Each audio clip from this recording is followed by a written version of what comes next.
Hello friends, welcome back to the new tutorial of Magento. So today we are going to learn how to get to know about the Magento 2 version using the CLI. So let's go and check the CLI part.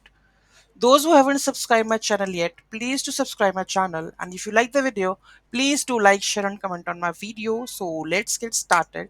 So you need to write php bin Magento version. So add over here sudo php Magento version.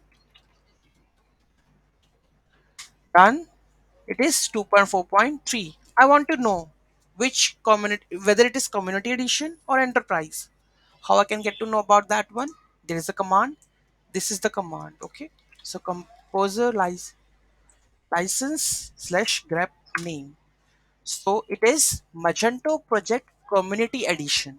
So this is how you are able to get to know about the Magento 2 version with the help of the its community edition or the enterprise. You will get to know this also. Any doubt, any query in that, let me know in the comment section.